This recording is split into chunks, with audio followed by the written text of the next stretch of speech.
Hi! Welcome to Vinayak star kitchen. ఈరోజు recipe సన్నకారపూస.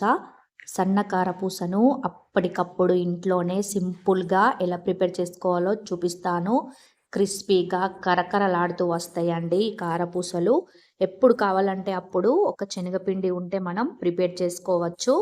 ఇప్పుడు ఈ సన్న కారపూస కోసం నేను ఒక కప్పు శనగపిండి జల్లించి తీసుకుంటున్నాను. తర్వాత ఇందులోనే హాఫ్ కప్పు బియ్యపిండి వేసుకుంటున్నాను. పొడి బియ్యపిండినే హాఫ్ కప్పు వేసుకుంటున్నాను.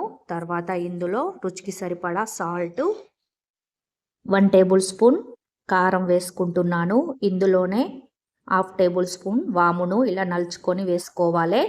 తర్వాత ఈ బియ్యపిండి, శనగపిండి, కారం మొత్తం కలిసేలాగా ఒకసారి బాగా కలుపుకోవాలి. కలుపుకున్న తర్వాత ఇప్పుడు ఇందులో కొన్ని వాటర్ యాడ్ చేస్తూ చపాతీ పిండి కంటే కొంచెం లూజ్గా కలుపుకోవాలి. ఇలా కొన్ని వేసుకోవాలి. ఒకేసారి వాటర్ మొత్తం వేయకండి, ఎందుకంటే పిండి మెత్తగా లూజ్ అవుతుంది. ఇలా చపాతీ పిండిలాగా ఇలా ముద్దగా కలుపుకొని ఒక 2-3 మినిట్స్ బాగా కలుపుకోవాలి. ఇలా పిండి మొత్తం ఇలా బాగా కలుపుకొని ఆ తర్వాత మనం కారపూస పావులకి ఇలా ఆయిల్ రాసుకోవాలి లోపల సైడు.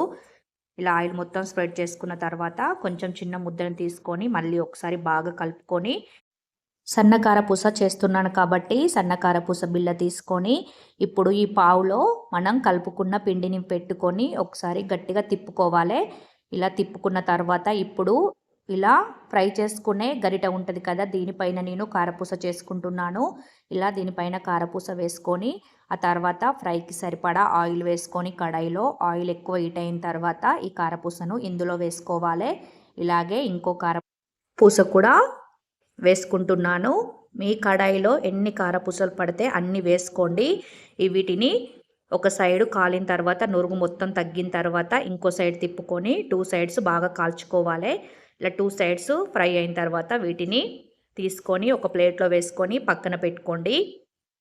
ఫ్రై చేసుకునే గరిట పైన వేసుకుంటే ఈజీగా అయిపోతుందండి. ఒకవేళ మీకు అలా కాకపోయినా కూడా ఒక ప్లేట్కి క్లాత్ పెట్టుకొని క్లాత్ని వాటర్లో తడుపుకొని క్లాత్ని ప్లేట్కి కట్టుకొని దానిపైన కూడా కారపూసలు ఒత్తుకొని ఇలా ఆయిల్లో వేసుకొని ఫ్రై చేసుకోవచ్చు. ఇలా కావాలంటే ఇలా, అలా అంటే అలా, లేకపోతే డైరెక్ట్ ఇలా ఆయిల్లో కూడా వేసుకోవచ్చు. ఒకవేళ చెయ్యి కాలుతుంది, ఆయిల్లో నాకు సరిగ్గా వేయరాదని అనుకుంటే మీరు నేను చెప్పిన విధంగా ఆ 2 టిప్స్ ఫాలో చేయండి. లేదంటే ఇలా డైరెక్ట్గా ఆయిల్లో కూడా వేసుకోండి. సన్నకారపూస కాబట్టి ఇది ఒక్క వరుస మనం చుట్టుకుంటే ఇది విరిగిపోయే ఛాన్స్ ఉంటుంది కాబట్టి ఒక 2-3 చుట్లు చుట్టుకొని ఒక సైడు కాలిన తర్వాత ఇంకొక సైడు ఇలా తిప్పుకొని కాల్చుకోవాలి. ఇలా 2 సైడ్స్ కాలిన తర్వాత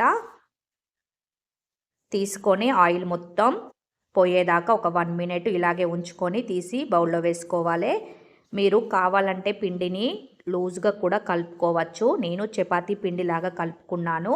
వేసేటప్పుడు కొంచెం టైట్గానే వస్తాయి కాబట్టి మీరు లూజ్గా కలుపుకుంటే ఈజీగా వస్తాయి. అలాగే ఆయిల్ కూడా ఎక్కువ పీల్చుకునే ఛాన్స్ ఉంటుంది. ఎంత లూజ్ కలుపుకుంటే అంత ఆయిల్ ఎక్కువ పీల్చుతుంది కాబట్టి నేను చపాతీ పిండిలాగానే కలుపుకున్నాను. మీరు కావాలంటే పిండిని లూజ్గా కూడా కలుపుకొని వేసుకోవచ్చు.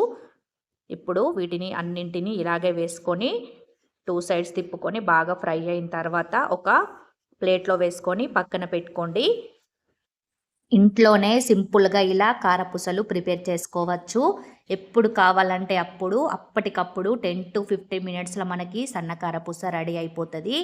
ఇవి క్రిస్పీగా కరకరలాడుతూ సూపర్ టేస్ట్ కూడా సూపర్గా ఉంటాయండి ఈ కారపూసలు. వీటిని ఒక ప్లేట్లో వేసుకొని ఇవి కూల్ అయ్యేదాకా పక్కన పెట్టుకోవాలి. కూల్ అయిన తర్వాత ఒక స్టీల్ బౌల్ తీసుకొని ఇందులో వేసుకొని వీటిని స్టోర్ చేసుకోవచ్చు. ఇవి చాలా డేస్ వరకు స్టోర్ ఉంటాయి. ఇంకా వీటిని టీలో వేసుకుంటే వేసిన వెంటనే నానిపోతాయండి, ఈజీగా తినేయచ్చు. పిల్లలకి ఈవినింగ్ టైం స్నాక్స్ లాగా కూడా వీటిని పెట్టచ్చు. మీరు కూడా ఇలా ట్రై చేయండి. వీడియో కనుక నచ్చినట్లయితే సబ్స్క్రైబ్ చేసుకొని లైక్ చేయండి. అలాగే మీ ఫ్యామిలీ మెంబర్స్కి షేర్ చేయండి. చూడండి ఎంత క్రిస్పీగా వచ్చాయో. Thank you for watching.